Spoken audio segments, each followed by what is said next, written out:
Hey there, folks. Welcome to another terrifying episode of Darkest Real Dark Web Horror Stories. But be warned, the tales I'll be narrating today come with an NSFW certificate, Mature Content Advisory. If graphic violence, gore, or other explicit themes are likely to offend you, this may be one episode to sit out. Consider yourselves warned. If you're enjoying these narration videos so far, it would mean a lot if you could hit the like button on this one. And if you're new here, don't forget to subscribe and click the notification bell. That way you'll never miss out whenever I upload a new scary story. Before we begin, take a quick moment to drop a comment letting us know where you're tuning in from, or any suggestions you have. Alright, let's not keep those digital demons waiting any longer. Get ready for some truly wild dark web horror.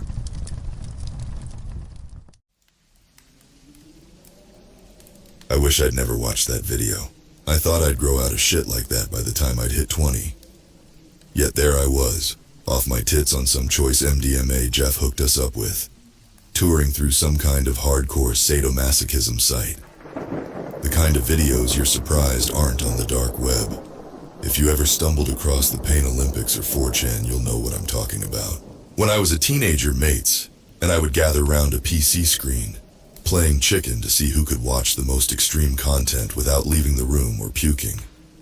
This was like that, but with a tablet and nobody is sober. In my defense, it wasn't my idea. Luke's cousin was down for the weekend. Young lad, about 16, I think. Not too bright, but kept himself to himself, which meant he wasn't going to get us caught sneaking him into the rave underage. As usual, afterwards we found ourselves at a flat party and then in Luke's bedroom.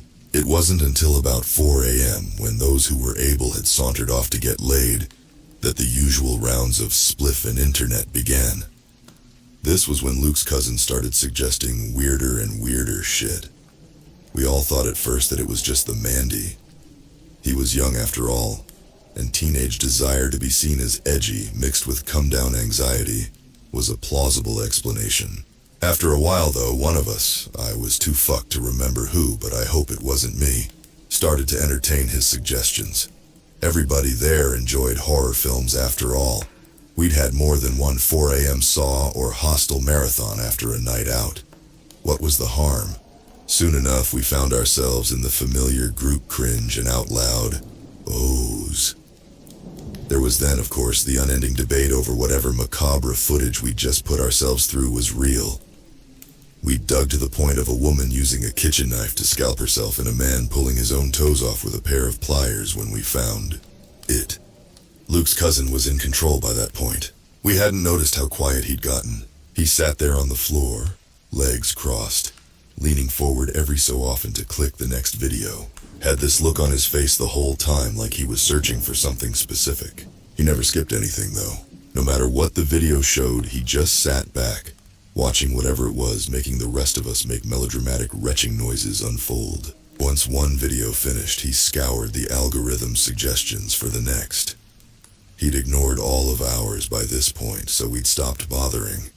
We were more than a few blunts into our session, and holding our focus on anything other than the rich conversation about which of the girls we knew would be a good smash was difficult. I remember him sighing disappointedly at every video he found, except for the last.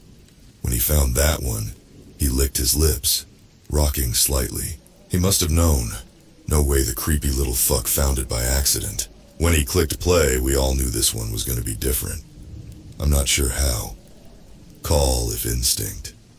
Something was off about it, which when you consider the kind of website we were surfing said a lot. Before the footage started, the rest of us had been laughing and joking in a blunt-smoked haze.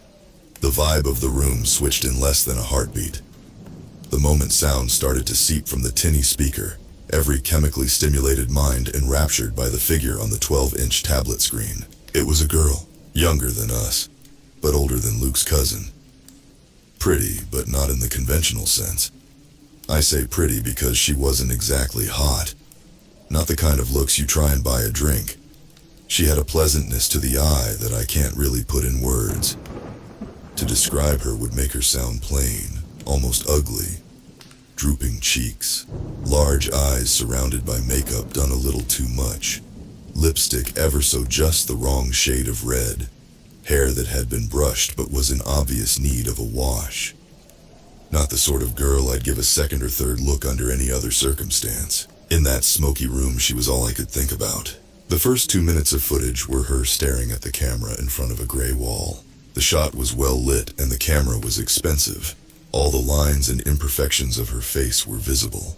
Her mic was clearly pricey too. When she finally parted her lips, the sound of them peeling apart was quite audible. The breaths between her words came through as though she were in the room with us. She talked for a whole 5 minutes before anything interesting happened. I don't know when the lads had last focused on something for that long at that time in the morning. Maybe never. Luke, Hunt, Jack, Lyle and I all sat on the mattress in bean bags, hypnotized by the movement of her puffed lips, whispering semi-nonsense at us. She spoke a lot about necessity and excess, about evolution and optimization, deconstruction and renewal, subjects that didn't really seem to be linked to me at the time. It goes without saying I understand it all now, but then it just came across as meaningless word salad. It didn't matter. I would have listened to that face read even something as dull as the Bible for 500 years if given the chance. She said her last words and held up a potato peeler. I didn't think much of it. I was too lost in those dark eyes of hers. She asked us all to remember that everything we do is to achieve perfection. Something like that, at least. The exact phrasing doesn't matter. It's the idea that counts. Perfection. The room, with the exception of Luke's cousin, jumped in unison when the footage cut to black. The switch was accompanied with a loud crash, the sound of something heavy landing on the lowest notes of a grand piano. You can try this at home. The words appeared letter by letter in a white typewriter font. Sporadic detuned piano notes played over the scrolling text, along with muffled grunts and the scraping bangs of God knows what being dragged across a floor. The hair on my arms stood on end. I wasn't grinning and laughing anymore. I was still high, but barely. From the quick glances I exchanged with the rest of the lads, I could tell they were in a similar state. Everybody except Luke's cousin, of course. He didn't look away from the screen, his eyes bulging, left one slipping into a slight twitch every time a new character of the message appeared. I happened to be watching him when the next scene started. The look of excitement disgusted me almost as much as the footage that inspired it. The camera had been moved about 10 feet away from the woman. For some reason, this didn't affect the definition of her face. The wrinkles of her top lip, the poorly concealed spot on her nostril, the blobs left over from overgenerous application of eyeliner and mascara. All were just as clear as when she had been a few inches from the screen. She wasn't smiling anymore. Her drooping cheeks were slick with tears, and they wobbled in time with her jaw trembling. Her large eyes stared into the camera, into us, pleading for help both sides of the screen knew wasn't coming. She was still holding the potato peeler next to her head. Unlike her bottom lip, her grip was steady. We could see her clothes now, too. She was wearing a skirted suit and an expensive one at that. My plan for after uni was to go into banking. I'm versed enough in tailoring to recognize quality fabric when I see it. The sobbing woman had on the uniform of the financially successful. The men stood either side of her were naked. They were each a few feet taller than her. An impressive feat, since even though she was sat down, you could tell the woman was tall. The length of her slender legs was a testament to this. The naked men were wider than her too by a considerable margin. To say the sweating figures were morbidly obese would be an understatement. How their stubby legs supported their weight was a mystery to me. The hanging belly flab almost touched the floor. Their skin shone with grease, sweat, and dirt, and were it not for the fact I knew it's impossible, I would have sworn under oath that I could smell the pungent odor of curdled milk whenever I looked at either of them for too long. The one to her left was holding a transparent bucket, filled with a clear liquid that I hoped was water. To her right was a silver tray. I can't comment on what the men looked like. I couldn't see their faces through the orange shopping bags over their heads. The cheap plastic was fastened in place with about a half-dozen zip ties round each man's neck. The crinkled skin pulled so taut that the shapes of their faces were visible. A pair of orange-bound skulls on the peaks of twin mountains of glistening flesh. The only movement from either was the steady in-out of the bag being pushed and pulled by labored breaths. Excess is the enemy of achievement. There was another piano crash. The letters didn't scroll out one by one this time, but appeared as a single block. They only hanged around for about half a second before the video took us back to the dusty floorboards, gray wall, sobbing girl, and her hulking guardians. Except, she wasn't sobbing anymore. She wasn't smiling either. Even though her gaze was directly into the camera, her expression was blank, still laced with an unexplainable magnetism, but the perk and spark from the segment where she spoke to us was gone. She raised the potato peeler in front of her face. Before I knew what was happening, she dragged the blade down in a single, uninterrupted motion. She didn't wince, didn't flinch, didn't register in any way the sharp metal slicing through the bridge of her nose. The removed flesh rolled itself into a damp curl as she peeled. It fell to the ground with a wet splat that was far too loud for comfort. Scarlet gushes joined the streaks of dark makeup her earlier tears had dislodged. Pale bone was visible in the wound. The button tip of her nose hung on a thread from where the peeler had found its way too deep, and she had to yank it out. The blood pooled at the dangling chunk, dripping on her expensive skirt. She didn't even blink. Someone threw up. I could smell it. Although the sounds of the hurling felt like they came from some other world, I was lost in the woman on the screen. I couldn't look away, and I didn't mean that my curiosity got the better of me. I was actively trying, putting so much strain into turning my head, that veins on my neck began to bulge. My eyes throbbed. The tiny muscles used to move them left and right screamed, threatening to tear from the force I put on them. Didn't work. I was helpless. Sat on the dirty carpet, unable to stop watching as she dragged and dragged the gleaming metal. On occasion, the blade would get clogged. When this happened, she would reach into the bucket, whisking the utensil around to remove the debris. Clouds of red bloomed in the water. The whole time, her expression stayed unresponsive to the curls of skin piling up on the floor. The crimson wetness that consumed the lower half of her face. The open holes where her nostrils used to be. She should have screamed, but didn't. Part of me knew it was more accurate to say she couldn't. That part of me was the one that wanted to scream too. I was paralyzed and terrified. No matter how much strength of will I mustered, I couldn't turn my head away from the screen. Couldn't shut my eyes. Couldn't focus on anything other than the scraping of the peeler. Adrenaline and panic took over my mind. My body seemed to be getting different messages from the girl shearing off her own nose slice by slice. To my absolute disgust, I had, pitched a tent. I had never felt uglier, more repulsive in my life. I'm not a psycho or a pervert. I'm not. All I wanted to do was not watch. The footage must have tapped into something deep, some latent human infatuation with violence in all of us. That's the only explanation, surely. It's not like a video could hijack your body. Ah, beauty, such minimalism. The piano crash was louder this time, closer to the microphone. Again, the words only last about half a second.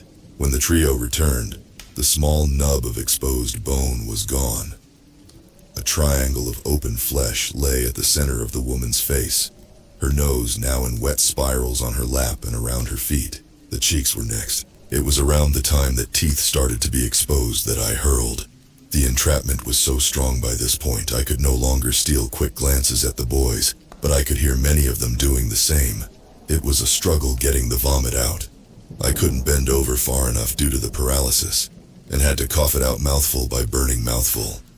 One of them was laying on their back when the video started. I could tell by the gargled crying that it was Hunt. I felt a tear fall down my cheek, unable to look away from the woman peeling her lower jaw down to the bone as the wails behind me coughed into drowned silence. Somebody managed to get out an almost inaudible whimper. Even though my vision was blurred with tears, I could still make out the half-skeleton in the video. I watched the screen, spitting up the occasional chunk of regurgitated kebab meat as the blurred figure reached to her right. The woman took two objects from the silver tray that I couldn't quite make out. The orange-headed blob next to her didn't move, but even through the watery haze I could still just about make out the steady rhythm of its breath beneath the bag. For the first time in my life I was happy to be crying. The weakness in character put up a partial shield. blurring and censoring whatever I was about to see once the woman had positioned the objects next to her dripping half-face. "You will watch." The crashing came from behind, the unseen pianist slamming on the keys only a few feet away. Something forced me to blink, and I mean that in a very literal sense. It wasn't voluntary, it wasn't a reflex, it was done on command. A command from who or what, I didn't know. My eyes slammed shut and were quickly wrenched open again by an indescribable and overbearing impulse. All traces of tears were gone. The video swam back into focus just in time to catch the downward swing of the hammer. Exposed jawbone swung outwards, the chisel following through and digging itself in the underside of the lolling tongue. The limp muscle fell to her throat with a wet slap, hanging there behind the dangling jaw for all to see. The girl was calm when she placed the tools in her lap and reached up for the partially detached bone. Her expression didn't change when she tweaked it loose, discarding her own jaw on the floor with the skin peelings, as though she had just picked a scab. On top of everything else, the stiffness in my jeans hadn't subsided. Were my stomach not empty, I would have vomited again. As much from self-disgust as the nightmare Luke's cousin had pulled me into. See what she gives for you. She removes all but the most necessary features. The unseen pianist was closer now, but what concentration I still had was focused on Luke's cousin. I could just about see him out of the corner of my eye. He was blinking. I noticed that straight away because I couldn't unless ordered to. Laying on the floor, less than 10 inches from the screen, his young face was illuminated a ghostly blue by the light from the tablet. I couldn't pull my attention on him much. The video wouldn't allow it. But I could have sworn he managed to shoot the occasional gleeful glance at the rest of us. I was able to notice him enough to see how his wide grin didn't falter, how the joy in his adolescent eyes didn't fade, as the woman on screen reached towards her own with the steel ice cream scoop. My own eyes burned with each steady flick of the woman's wrists. My eyelids howled at me, fighting a losing war to close themselves, trying even though it was hopeless to shield my mind from the sight of those bloodied once white orbs plopping to the ground. I had to cough down empty heaves when the second one rolled towards the camera.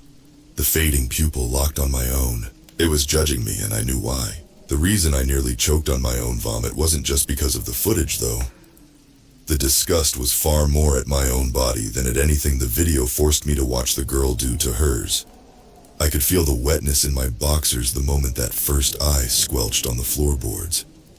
Every spasm haunted me, every muscular convulsion scarring me for life. Outside of the nightmare, before it, I had earned the half-joking nickname of Big Shagger on campus. I'd never hated myself for it before now. It wasn't until the girl started removing the skin of her brow like a face mask that the twitching stopped. My brain must have worked out that shutting my eyes wasn't going to happen. My extremities went numb.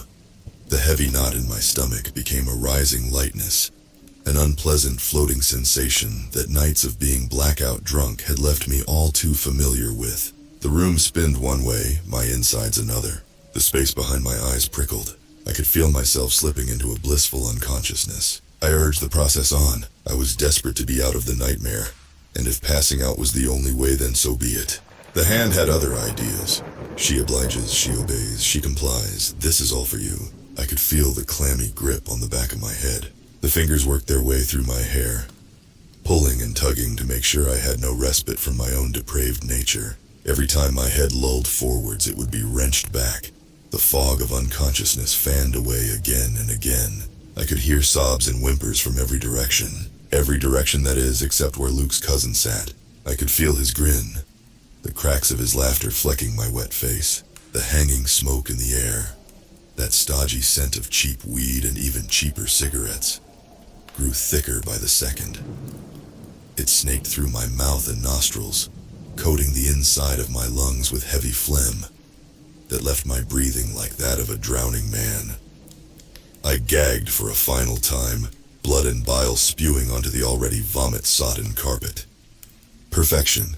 The crashing in my ear canal timed itself perfectly with the moment the woman grasped her own hair and pulled. The scalp came clean off, the fluid motion leaving a glistening skull caked in chunks of red and purple. The text came just as my brain had time to process the final masterpiece. The girl stood tall, proud even, with the two sweating mountains of fat either side of her. The plastic of the bags on their heads still moving with that slow in-out rhythm. The floorboards they stood on were awash with blood. A pile of fleshy curls at the woman's high heels. A single eye staring at the camera on top of it. Perfection. The word sliced through the crystal image. My dick recoiled the instant it was cut off from the shaved half-face. To my shock and self-hatred, I was wincing from the sudden removal of the eyeless stare, the tongue lolling free on a jawless neck. My head swam, joints ached, eyes burned. Yet through the taste of vomit and heaving of raw lungs, only one thought crossed my mind. Perfection. As soon as I could move, I didn't hesitate. I heard shouting behind me as I slammed the door. Luke and his cousin at each other, Lyle calling Hunt's name over and over, Jack screeching incomprehensible gibberish. I didn't care. I booked it from Luke's room and out into the hallway without looking back. I don't really remember the journey to my end of the building very well. I remember taking off my clothes as I ran, throwing the vomit-crusted t-shirt and soaked pants into the corridor. I left my phone, keys, wallet. I'm usually protective of the necessities, but in the wee hours of that morning they didn't matter. Nothing did, save for removing as much of what had transpired from myself as possible. People laughed when they saw me sprinting naked through the halls, but the laughter quickly turned to shrieks and startled mutters as they came close enough to see the blood and puke slathering my lips. Somehow, I kicked down the door to my room.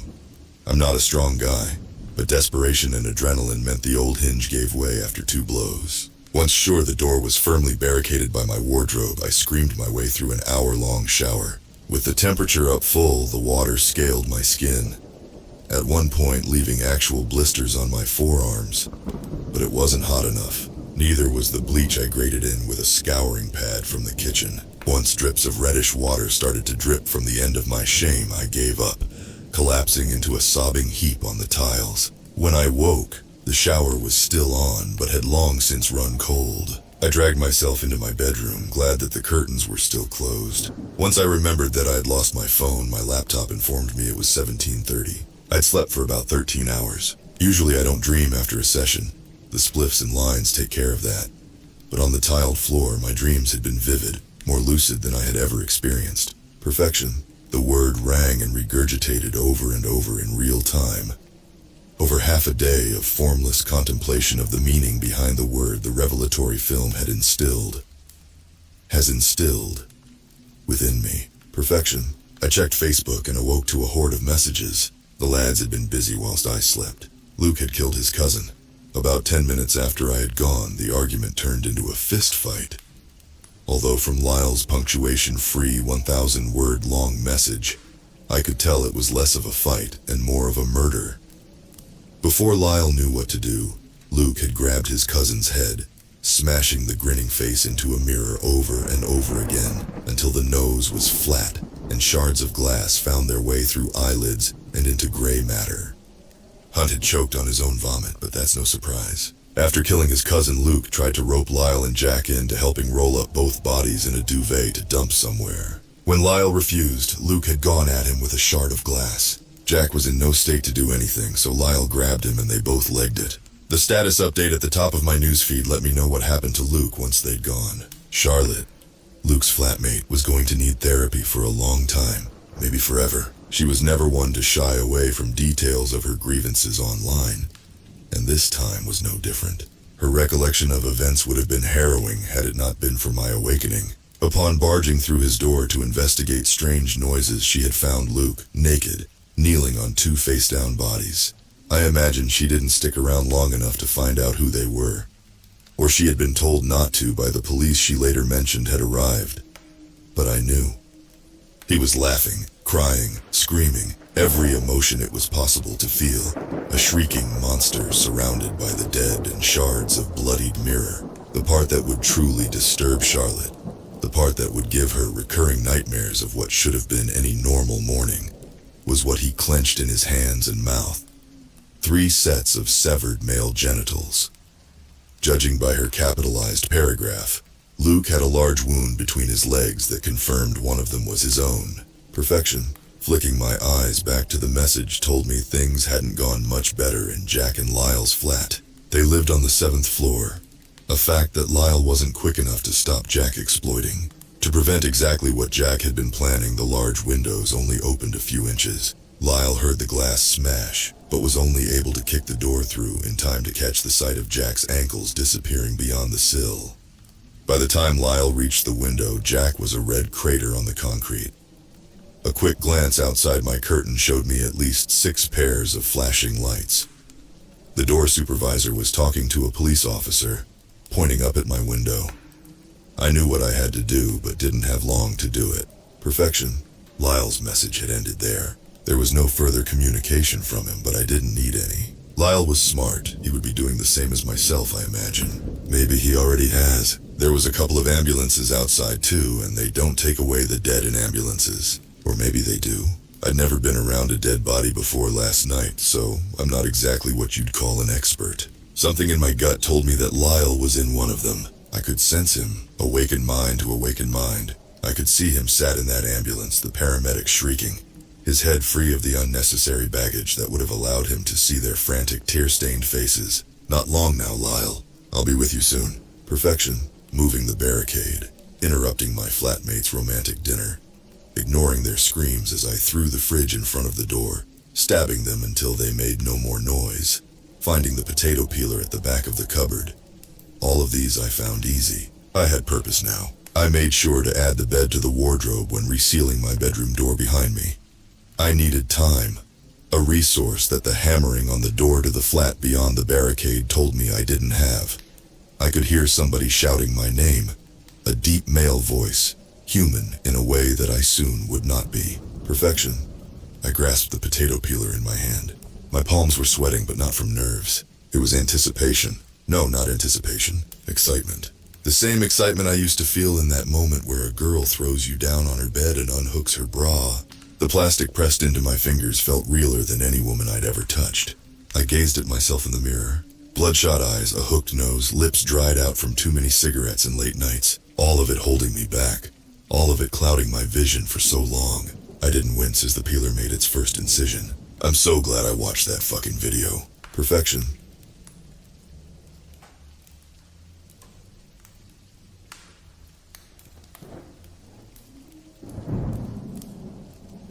So, I was doing what I do best the other day.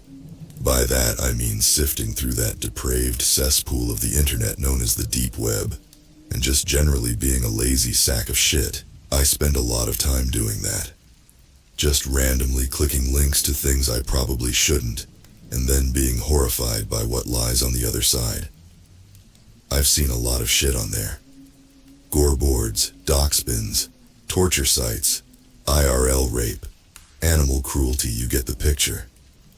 You've all heard the stories. Everything wrong with the human species can be found somewhere on the deep web, or so they say. I find it all fascinating. To glimpse people when anonymity takes hold and see what monstrous things people are capable of behind closed doors. It's like peeling back the curtain on a Sesame Street play and finding the showrunners having a satanic orgy backstage. You see people for what they really are. Monsters. So, I began my voyage. Monster in hand and freshly stoned mind ready to be mortified. From my closet, the inflatable erotic doll I had been given as a gag Christmas present looked on in a disapproving manner with a lifeless, open-mouthed stare. Don't judge me, Miley. I performed the usual diagnostics and booted up Tor. I found myself on the hidden wiki soon after, staring at the dozens of links available for the taking. I saw little of interest there, so quickly I switched over to DuckDuckGo. I pondered upon what to type in to search for a bit. You have to be careful how you go about browsing Tor, and randomly entering murder or torture into a search bar could get you into a world of trouble. You never know who's lurking. I finally ended up typing in one word. Sick. That ought to get some interesting results. The results were initially less than stellar, but soon I did find myself on an apparent blog of some sort. Darkness of the soul, edginess level maximum. I glanced through the blog and found dozens of entries ranging from paranormal, conspiracy theories, short stories, and real-life crime essays. It was actually pretty interesting, and the guy who wrote it was indeed pretty gifted in the vernacular department. I spent some time glancing through them until one entry caught my eye. It was titled, "Dark Sites on the Dark Web. Are They Real?" I found my interest piqued, and so I clicked it. The article listed several relatively prominent and notoriously vile sites like Cannibal Cafe, Cruel Onion Wiki, Violent Fantasies, and Playpen, none of which were what I was really looking for. But then one caught my eye that I didn't recognize. It was listed only as the site with no name. The author was even kind enough to provide a link, to which I clicked without a moment's hesitation. This hidden site has been seized as part of a joint law enforcement operation by blah blah blah. I groaned while reclining in my swivel chair and downing the remainder of my monster. They always have to take away the fun. Just as I was about to click back though, I noticed a small detail which drew my attention back. In the lower left-hand quadrant of the page, there was a slight discoloration that caught my eye. I've seen that same message hundreds of times, but this one looked different. On a whim, I highlighted the section with my mouse. Just as I had suspected, a series of texts lit up with strands of numbers. The numbers just looked like gibberish at first, but on closer inspection I noticed a single Russian word. Voiti. Translation: enter. Luckily for me, I speak a bit of Russian, so I recognized the phrase right away. I hovered the cursor over the word and watched as the pointer shifted to indicate a hidden link. Clever, hiding behind a smokescreen like that. That's a first for me. I clicked it. The page loaded for a while before finally opening to a new page. It was black with red font, and much as the article suggested, had no title on top of the page. It appeared to be just another catalog site. There was actually very little of substance anywhere on the page. Just random links with no indication as to where they may lead. I clicked several of the links, but all of them turned out to be dead. Well, except for one that is, which opened to a disgusting image of a woman shitting on a guy's face. I nearly vomited at the sight of it. I have a pretty strong stomach when it comes to gore and violence, but poop is my kryptonite. Why someone would allow someone else to defecate on them, I will never understand. But then again, there's a lot of things I'll never understand. Especially regarding the dark web. I knew it was a troll on their end, and I'll admit they got me pretty good. I knew they were hiding something though. I mean, why go the trouble of constructing an elaborate decoy if there wasn't anything illegal going on? Sure, creating the backdrop of the infamous government agency message wouldn't be too difficult, but if nothing illegal was going on, then why bother doing it at all? Mimicking my efforts from earlier, I highlighted the page once again. Sure enough, there was something at the bottom of the page which had been all but invisible beforehand. It was a series of numbers spaced out horizontally. I thought at first it was another address, but there was no .onion at the end. The numbers were organized as follows: 4, 9, 11, 6, 2, 7, 12, 1, 3, 8, 10, 5. I thought maybe it was some sort of password at first glance, but to what? All the links were dead except for the one with that nasty image, and I was not about to click on that again.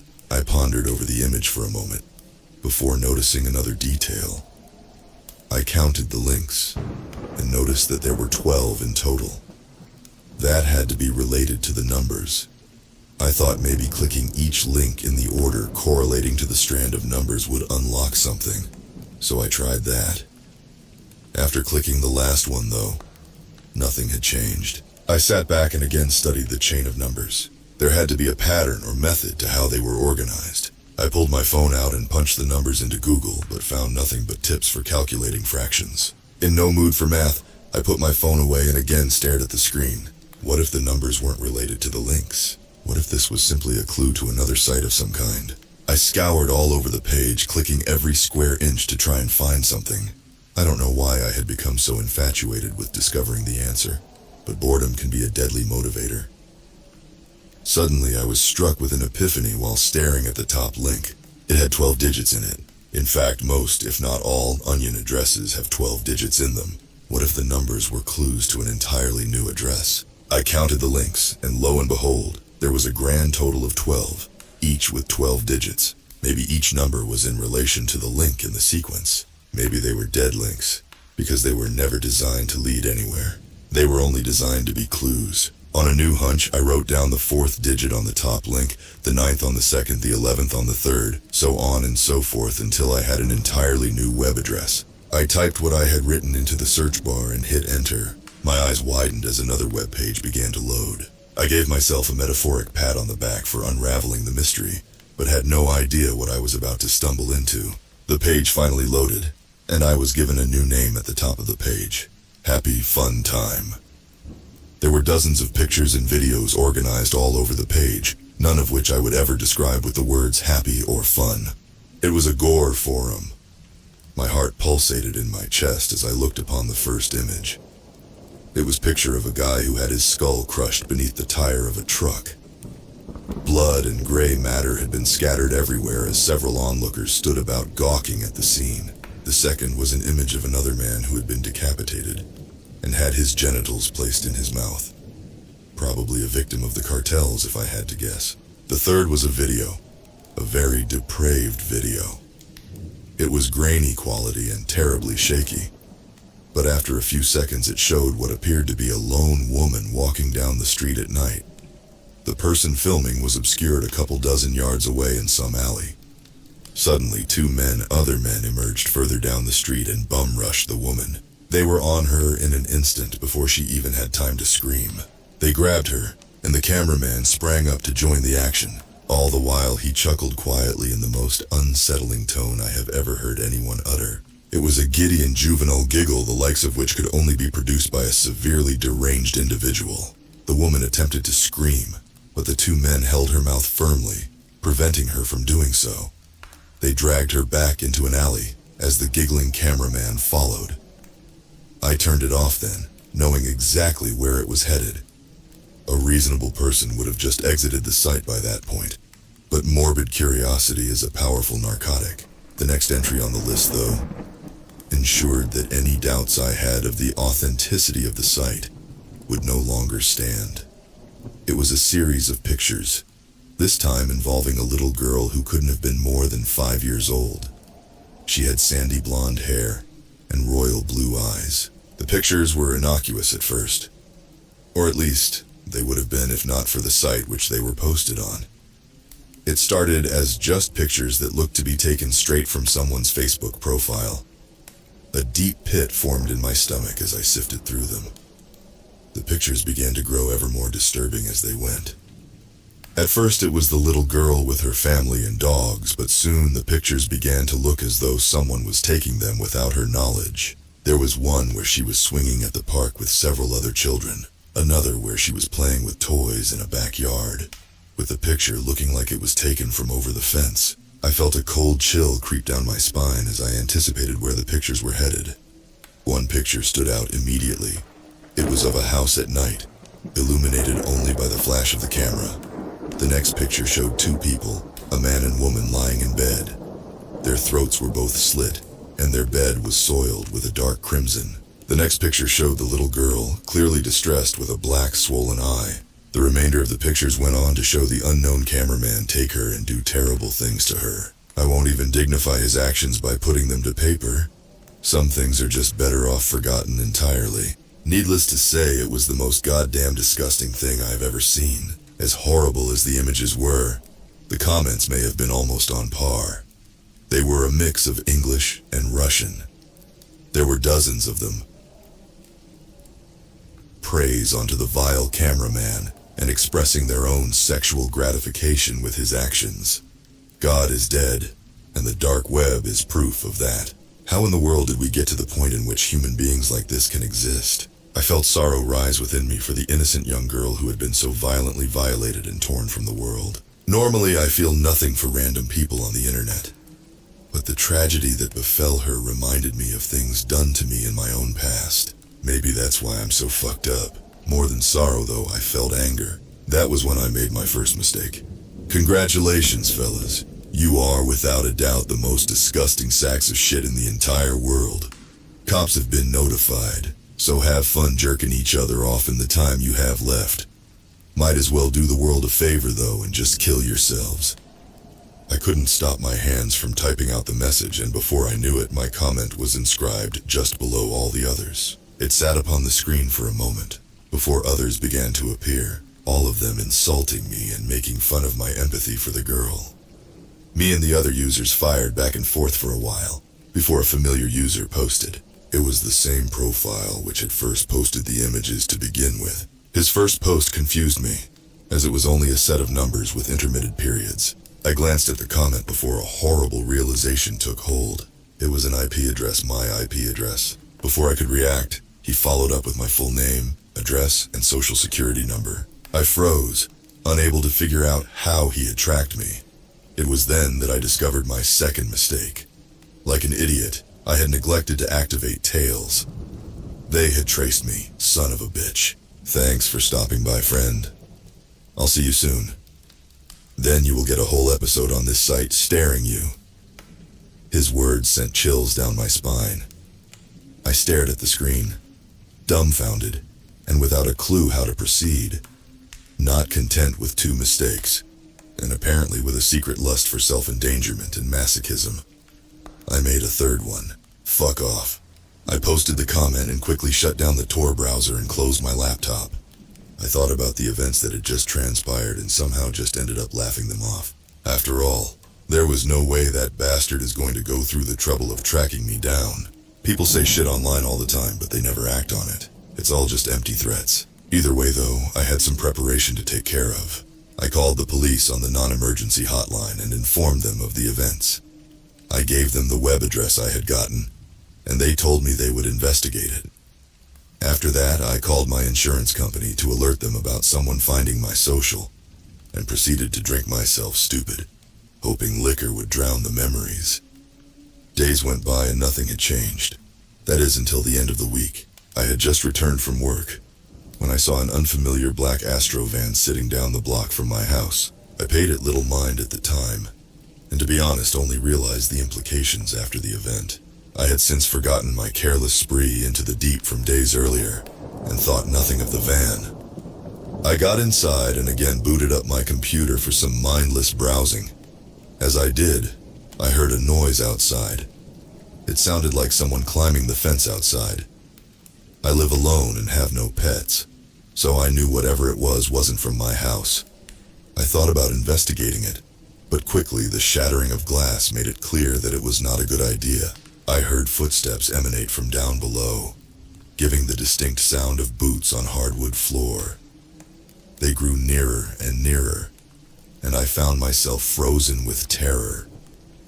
It was like my body just refused to accept the situation, and would not respond no matter what I did. That would have been a most astute time for me to have gotten my gun. Problem was, I didn't have one.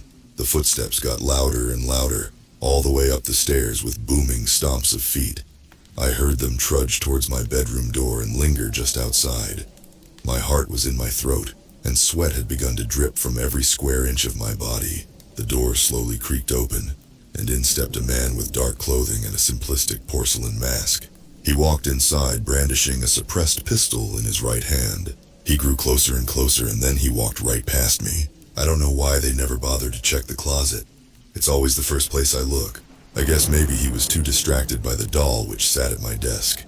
Hood up with headphones on to complete the decoy and lull in the approaching predator. I guess that inflatable sex doll came in handy after all. He stepped towards the dummy, and I emerged from behind like a tiger from the jungle. Silent and with ravenous hunger, I could feel the saliva begin to pool within my mouth as he reached the prop. He put a hand on the dummy, and I put my hand on his throat. He struggled, like they all do, but I quickly had stripped the firearm from his grip. A simple incision underneath the arm with a blade does wonders in demanding obedience. All it takes is a slit to the ulnar nerve, and the arm becomes essentially useless. The unbearable pain it causes is also a bonus. He dropped the gun, and I slammed him to the ground face first. With one motion, I put my foot on his left elbow and grabbed his wrist with my hand, while my other held the blade to his throat. I then leered close behind him and whispered to him, "What time does my episode air? I don't want to miss it." Before he could respond, I yanked his arm backwards while pushing my boot firmly on his elbow. His bone cracked and then popped from its hinge as his arm bent backwards in the opposite direction it was meant to. The man cried out in an agonizing scream, but I quickly silenced him. He writhed upon the ground and moaned pitifully as the blood began to drip from his mangled arm. His eyes looked back to me, and I could see that oh-so-sweet luster of panic-stricken prey glisten in his dark, brooding eyes. The hunter had become the hunted, and I could not stop the diabolic grin from slithering its way onto my face. It's time to feed. It's a weird feeling when you first kill someone. Most start as a crime of passion, anger which boils over and leads to an act of violence. You learn a lot about people in their last seconds of life. Their secrets, their faith, their fear. You learn a lot about yourself too. Like how you, a normal dude, could so easily swipe the life of another. There is a raw, primal satisfaction in that feeling, knowing that you yourself hold dominion over death. The feeling is addictive. Once is never enough though, and soon you will feel the urge to repeat your actions. The dopamine rush, the burst of euphoria, it's as sweet as honey to the mind. I was more careful from then on, picking targets with no relation to me, and no reason to suspect my intent. After a time though, I grew tired of targeting the unsuspecting populace. It just didn't thrill me in the way it used to. You can only shoot fish in a barrel so many times before you want to dive into the ocean. What I needed was a new challenge, a new prey to rekindle the flame beneath me. I don't want the sheep anymore. What I need now is the wolf. Do you have any idea how satisfying it is to see the eyes of a predator turn into a helpless little lamb? To know that the terror they once instilled in others is now force-fed down their own throat. They never expect it, and there is no feeling so delicious. It is the ultimate poetic justice, monstrous actions done to monstrous people. The flood of adrenaline through their system also gives the meat a wonderful flavor. My real name is irrelevant, for the annals of history will forget. But I have become known in certain circles by my adopted moniker, Sig Sepsis. You can find my advertisements all over the web in one form or another. My skills are taboo but refined, my clientele willing and their tastes insatiable. To hunt a monster, you must know how to find a monster. You must become a monster. So to all the friends upon the forum known as Happy Fun Time, and the rest of the world at large, I see you. If any of you gentlemen would like to retrieve the remains of your fallen comrade, then you know where to find me. And if you, dear reader, happen to partake in the odious fantasies of the repugnant underworld as well, then perhaps I will see you one day too.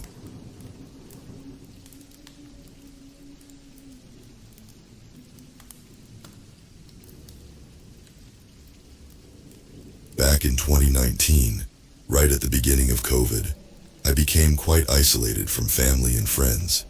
It suited me at the beginning, but little did I know that my curiosity would forever scar me mentally. I would often upload YouTube videos of myself browsing the dark web for fun, and until December 4th of this year, as usual, I'd have a brief run through user-submitted links to make sure everything was okay for YouTube and its rules. I must have been about 45 links down when I clicked it. The link opened a new tab and a video began to play. I could see one person lying on a bed and another one hooded and masked, standing over the top of him on the right side of the bed, and that's when he proceeded to stab the person laying down over and over again. At first, it didn't really faze me. I've seen videos like this before. I thought until the person finished stabbing the body got up, and then began to cut through the meat around the arms and legs, the bed now covered in blood, and the hooded masked man showing each body part to the camera. I sat through the first 7 minutes thinking to myself, this is a disturbing video to say the least, until I realized that it wasn't just a pre-recorded video.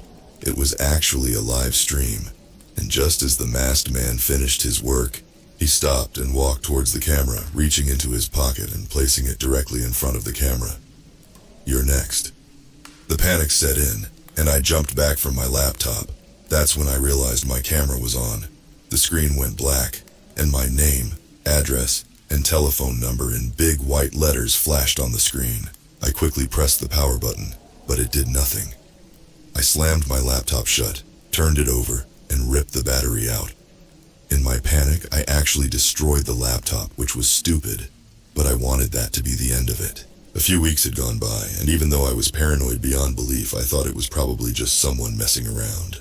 I was headed out to the shop just down the road when I bumped into someone. I felt a sharp prick on my hand as we collided, thinking nothing of it. I continued towards the shop until my legs began to buckle from under me. I knew what had happened. I had been spiked when we bumped into each other. Everything around me started to go black. I tried fighting the drug, but the drug finally took over, and I collapsed in the street. I thought I was done for until I woke up in the hospital a few hours later, dazed and confused. Panic set in, and the doctors had to restrain me until I calmed down. They told me I'd been given some drug to knock me out, and proceeded to give me my stuff back. There was a note that read, "Never come back to the dark web. This is your one and only warning." Ever since that day, I've stayed clear of the dark web. But even now I still feel as though I'm being watched. Ooh, these stories are really fucked up.